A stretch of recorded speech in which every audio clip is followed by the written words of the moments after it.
Okay, I'm just out here at Granite Cove and I'm going through the schematics for this specialized Detson heat pump. They send me a set of plans and where I should have my main trunks running and also where every lead should go. It looks good, other than I know the thought is to try to keep the main trunks up in the floor joists, especially where you got the open web floor joists. We like to try to do that if we can. So with this particular plan, they want four 8-inch trunks. Basically, two 8-inch trunks are gonna go down this side of the wall, right to the end, and they would either be dedicated for the basement area and the upstairs, and then there's going to be another two basement trunks going down this way all the way to the end. So first we'll start with these two over here. The only problem with that is it looks good, you can come out above the door and these floor joists we can turn, but then you got the big beam here, so obviously there's no way around that. So we're going to have to drop below that beam.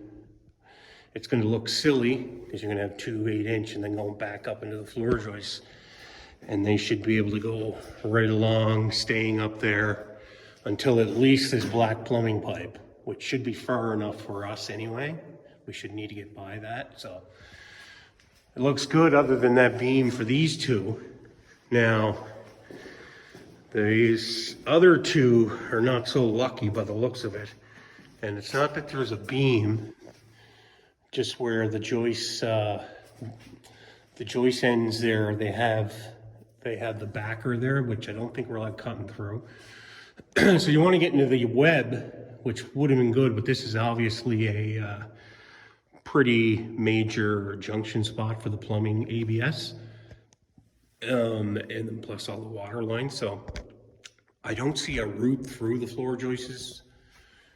You know, really they wanted them to go tight into here, which wouldn't have been bad if we could have kept them up into the floor joist, but here's a, you know, black plumbing pipe up there, and you got water lines going across, and then there's another big black pipe going across there. I don't see any other way than just keeping it tight to the ceiling and this wall and going straight down. Maybe once we get past all that plumbing, like before we leave this bedroom, I think we would be able to sneak up into the floor joists and at least for this part have them up into the floor joist system so there's no bulkhead in this room. Anyways, I just wanted to show that to you. You do have some options, but it's not a clear route like we were hoping.